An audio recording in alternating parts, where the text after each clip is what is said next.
It's never a dull day being a Sixers fan because I woke up and I thought, I'm going to make a video on Josh Harris selling the team, and that gets derailed because Daryl Morey is out.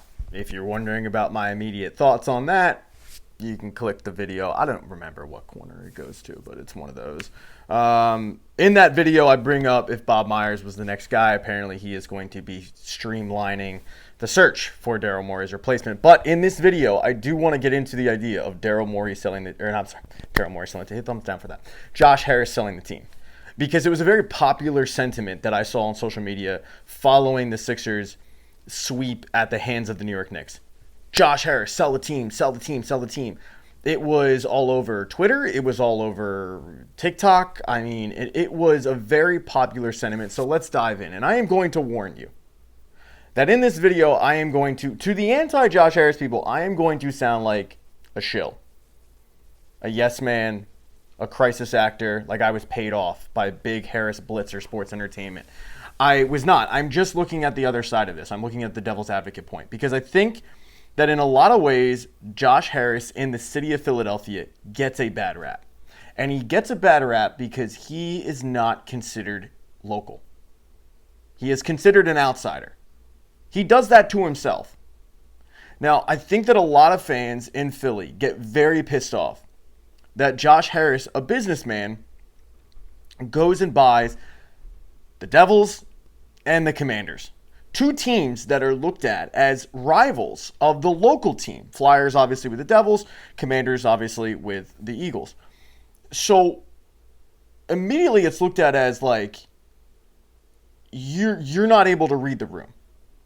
Buying a sports team, and this is where the devil's advocate comes in. Buying a sports team is not as easy as going to McDonald's and buying a Big Mac. If you're a businessman, you have to wait for one to become available. And then even when they become available, is there upside to buying it? Is it at the right price? Buying the Lakers is a lot different than buying the Sixers.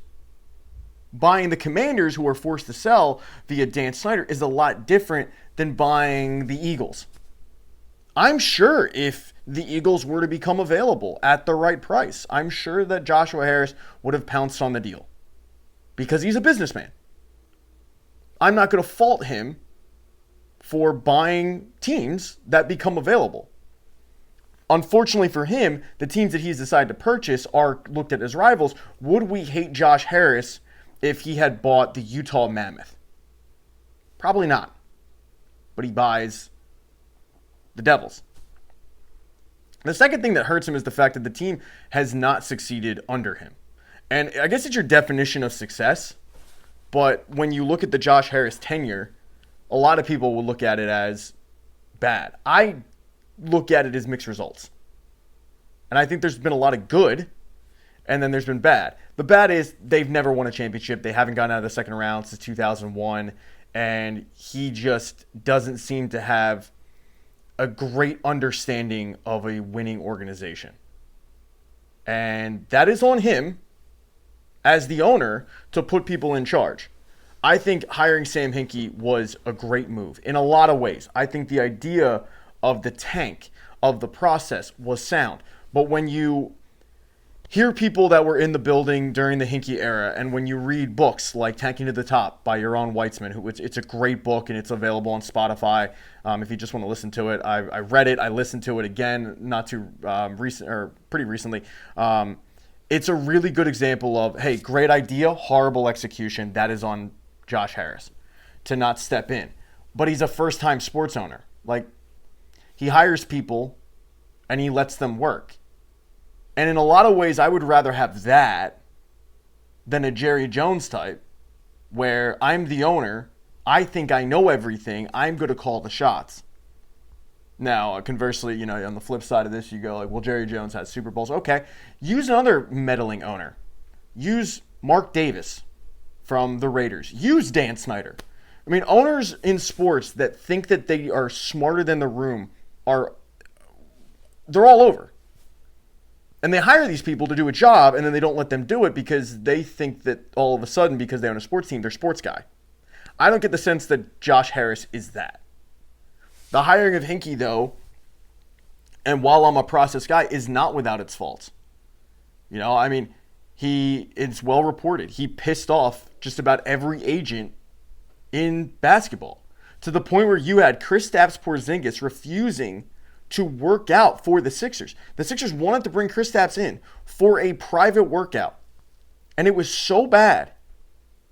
The relationship, it was so bad with Hinkie and these agents and how he treated people that Kristaps' agent told him, like, you're not going. I'm not putting you in Philly. And then he had Kristaps fake being sick, throwing up, splashing water in a toilet to act like, oh, he's sick, he can't work out for you guys. And steering his client anywhere but Philly. I don't care how much you love Hinkie. And like, I'm in a gray area. Like, I can admit, like, there were faults. That's one of them. How he handled things. How he was so close to the vest. How he didn't let anybody really give their input. It was a lot like Moneyball with Billy Beane. The difference was Billy Beane played baseball. Billy Beane was a first-round draft pick. Billy Beane had toiled in the minors. Billy Beane had been surrounded by the game. Sam Hinkie wasn't. So while Billy Beane brings in all those scouts from the scene of Moneyball, and he goes, I'm not interested in any of them because I'm smarter than this room, and he ends up being in a lot of ways smarter than the room, Hinkie wasn't. The one idea that I give Hinkie credit for was the fact that, we need to capitalize on as many draft picks as possible because that's as many shots at the target, and eventually you'll get it right. Hiring Hinkie, I think, was good. There was just some bad mixed in there that maybe an adult in the room could have fixed. That's on Harris, but fine. I brought this up in my video about Daryl Morey. The biggest problem with the Harris era, in my opinion, so far has been he got bullied by the NBA and by Adam Silver to fire Hinkie. Not fire Hinkie. That's a misconception. To kind of push Hinkie out. To hire the Colangelos, to hire nepotism, knowing full well that Hinkie wouldn't be cool with it. Hinkie gave it about 6 weeks to 2 months, and then he wrote his manifesto, and he was out to Palo Alto. And Harris knew that, but Harris got bullied by Adam Silver, who was looking at this being an embarrassment for the league, and meanwhile Sam Presti does the same thing and he's lauded. That is a mistake by a first-time sports owner. To not tell Adam Silver, bro, I own the team. Pound sand. I'll do what I want. Guy hasn't finished his vision. Would Hinkie have ever finished his vision? We'll never know. But what we do know is that hiring the Colangelos, which was pushed on him by Adam Silver, was a disaster. Because Brian comes in, Nepo baby. The Sixers interviewed nobody else. First time ever that a GM search goes down and no one else is interviewed except Brian Colangelo. Draft picks were horrible. Trades up for Markelle Fultz. I'm not going to necessarily blame him on the Markelle Fultz thing because I think there's so much revisionist history with that. When the Sixers made the move to trade up for Markelle Fultz, it was lauded by every Sixers fan. I'm telling you, I worked at sports radio. I was taking those phone calls. Maybe 6% of people brought up Jason Tatum's name at the time of like, hey, maybe you should look at Jason Tatum. Other than that, it was finally we got our missing piece. I don't blame him for that. I blame him for the TLCs of the world. For the, who was the other guy that they took? It was like Pachechnich. He had three, he was given a treasure trove of draft picks, and he threw him down the drain. And then when he gets fired and you gotta bring in Elton Brand, who's like 2 months removed from being the Blue coach GM, it's not a recipe for success. I don't look at Josh Harris as being this complete disaster that needs to sell the team because Daryl Morey failed to give the Sixers a bench because he failed to read the market at the trade deadline, and thus they end up getting swept in the second round. I think that a lot of people just look at Josh Harris as a very unlikable figure, thus he needs to sell the team. Let me ask you, what is the big difference right now between Josh Harris and John Middleton? And I'm not saying this in a negative way. Let's compare and contrast here. Both teams have failed to win a championship. Both teams have brought in high-priced free agents. Both teams have cornerstone pieces. Both teams can make the playoffs. Both teams are failing to win in the playoffs. Yet one is looked at as one of the better owners in sports, and the other is looked at the Antichrist. Now, to answer my own question with that, John Middleton, first of all, two different sports completely. John Middleton is able to spend as much money as he wants. Pays a luxury tax, but he's able to spend as much money as he wants, and a lot of Phillies fans love that because he puts his money where his mouth is. The second one is he is open about wanting to win. And I think a third thing is the guy is local. We all know he grew up a Phillies fan. It's personal for him. He's also very accessible. You can walk around the ballpark and see John Middleton. He is likable. That doesn't change the fact that the people that he has put in charge have failed to capitalize on his money. They failed to capitalize on his ability to sign free agents and put his money where his mouth is, and they failed to win. And the Phillies have been a lot more successful, I guess, than the Sixers because they went to the World Series and they went to deep in the playoffs. But the last couple of years, it has not bear fruit. Whereas Josh Harris is not accessible. Sits front court. And when you're not seeing him in a Sixers game, he's wearing a Commander's hat. I'll tell you right now, like, Josh Harris wants to win because he's a businessman and because he recognizes that winning basketball is going to equate to making more money. I'm not saying it's the right reason that you want to win. Like, we as fans, we want to win because this shit's ingrained in our DNA. That we have put the time in, the effort in, that we watched and sat through the process, that we watched the Kenny Thomas era. Like, we remember Sharon Wright. We remember the Tim Perry trade of Charles Barkley. We remember those things. So, for us, it's personal. For him, it's not. Jeffrey Lurie has been here long enough, but not only that, Jeffrey Lurie has won 2 Super Bowls, brought us something that we never have seen before. Jeffrey Lurie got ripped for saying gold standard because they never won anything. Fast forward 10 to 15 years later, they become the gold standard because they won.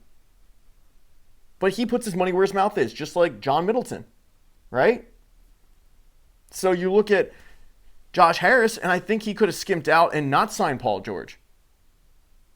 And done this thing bare bones. And done this thing Utah Jazz style, Charlotte Hornets style. We are just going to do draft picks. We are not really going to make an effort to sign anybody. I'm not going to give you free reign to try to bring in superstars. He hasn't done that.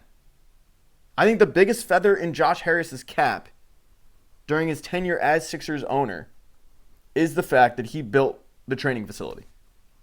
I'm telling you, if you are not aware of how much NBA players hated practicing at PCOM, if you're unaware, let me break it down for you. They had to pay for parking.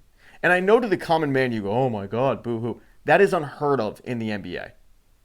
They were not able to just step in the building and shoot.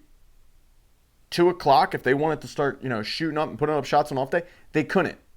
Because there might be the court reserved for some of the doctors to have a pickup game. This is on record, by the way. This is like documented. Like, Chris Webber was mortified when he stepped foot in Philly of like, this is how it goes? Guys, you guys realize like this isn't the NBA, right? Like this is ridiculous. I'm having to wait because Bob, the 6th year med student, is yelling check rock. That's absurd. You build the practice facility, and immediately you become, I think to a lot of free agents' mind, you become a real franchise. You become an enticing place to play. And you become a place that is high quality. Like, I've toured the training facility. It is very impressive. But they also have a chef there that is like basically on call that will make the players whatever they want. Like, they wanted a facility where the players could treat it as a home away from home, and they succeeded in that. That's Josh Harris. He also gets ripped a lot for the idea of building the practice facility in Chinatown. And that was a very highly contested situation down there because a lot of locals looked at it once again as you can't read the room. I looked at it as if he's willing to pay for it and I'm not going to have to pay any taxpayer money, I don't care where you build it, as long as they stay in Philly. Now, obviously, you scrap that idea completely, and they're building another building in there, and that probably has to do with the fact that he has to build another stadium in Washington. So it's like, all right, I'm going to scrap my stadium idea in Chinatown. But there are plenty of moments, and that being one of them, that I think locals look at. You are just a greedy businessman. And I think if you take a long look outside and in the sports realm, billionaires claiming to be poor and needing taxpayer money is the norm. It's not the exception. And the fact that Josh Harris wanted to build a state-of-the-art arena, which would, by the way, have benefited the Sixers completely as a team, and I'll explain why. But he was willing to do that and front the bill. That is in the minority. The reason why it would have benefited the team and likely have led to more wins is the fact that the Sixers were third on the pecking order of the the Xfinity Mobile Arena, where they were behind events. So that's why Disney on Ice had priority over the Sixers, and the Sixers would, year in and year out, be one of the top teams in the NBA to have back-to-backs, because the NBA had to go around the Flyer schedule and then events. And when you have your own arena, you don't have to worry about that. And you're able to have a situation where you can cater to your team. The Wells Fargo Center is, whatever you want to call it, is also not really built for an NBA arena. It's more built for hockey in terms of the weight room and stuff. Now, they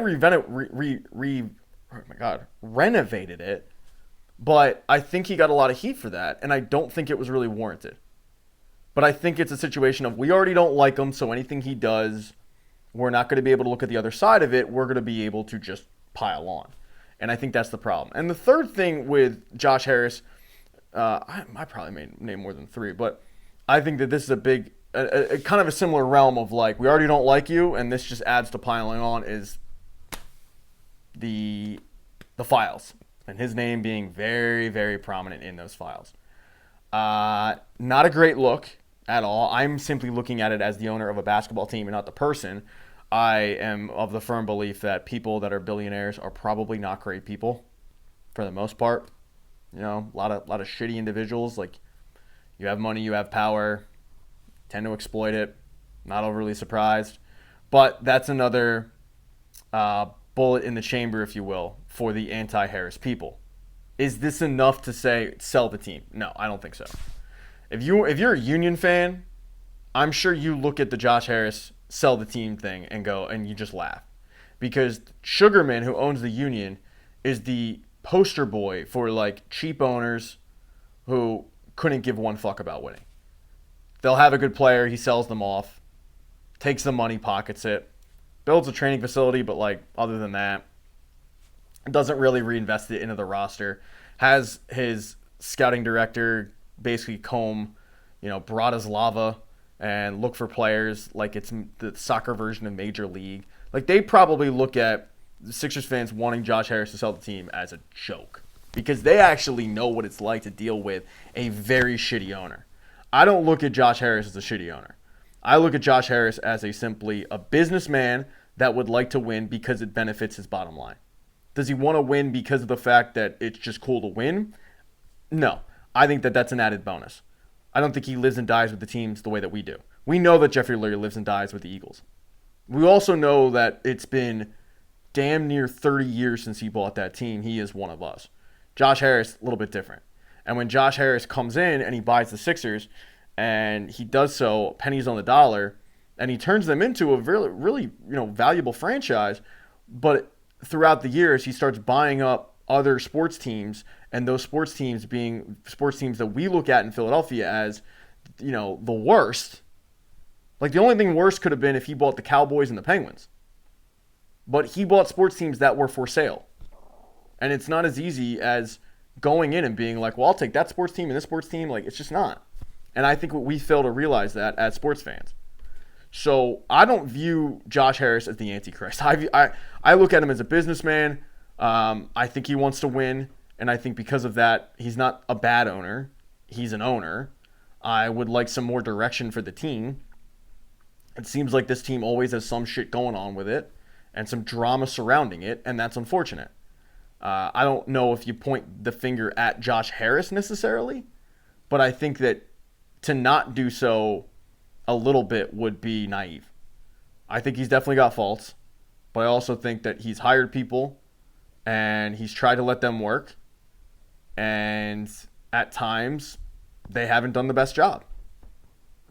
or they've done some good and some bad. And I look at Sam Hinkie as some good, some bad. I look at Daryl Morey, some good, some bad. Colangelo, absolute fucking disaster. So we'll see what happens here. I mean, he hired Bob Myers, which was a coup. And he's the president of HBSE, which is Harris Blitzer Sports Entertainment. He's going to spearhead this thing. If Bob Myers built the Golden State Warriors, dynasty, and the thing is, if Bob Myers hires somebody that immediately turns this shit around, all of a sudden the health gods of the NBA shine their lights down on the Sixers, and we have a healthy Joel Embiid throughout the entire year in the postseason, and Paul George ends up looking like a true max player, and Tyrese Maxey, VJ Edgecombe, they go up. The Sixers have a bench. The Sixers win. They get out of the second round. If all of that happens, Bob Myers will get the credit. It won't be Josh Harris, because Josh Harris is an unlikable individual. So I hope that you listen to this with an open mind.